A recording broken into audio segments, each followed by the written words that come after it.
আমরা লড়াইয়ের জন্য তৈরি তো। 7-7টা খুন করেছেন, হাজার হাজার মানুষকে রক্তাক্ত করেছেন, পিছন থেকে গুলি বোমা বন্দুক তুলে দিয়ে এখানে পুলিশের অ্যাডিশনাল এসপিকে গুলি চালিয়েছেন, তাদের গুলিবিদ্ধ করেছেন, পুলিশের কনস্টেবলকে গুলিবিদ্ধ করেছেন, আর একজন ব্যক্তিকে অপহরণ করেছিলেন, পরে পায়ে ধরে সেটাকে সারেন্ডার করেছেন। এটাই নাম হচ্ছে আইএসএ। আর সেই আইএসকে আমরা ঘৃণা করি। 4টে মোস্তান রেখে, 4টে খুঁটে রেখে, 4টে সমাজ বিরোধী রেখে এখানে বিভিন্ন ভাবে নোংরামি করছে।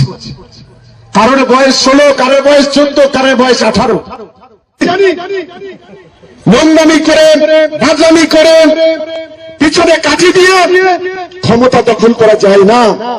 তৃণমূল কংগ্রেস এমন একটি দল, যত বেশি তাকাবে তৃণমূল কংগ্রেসের কর্মীরা তত বেশি ভোট যাবে। এটা তো সবে শুরু।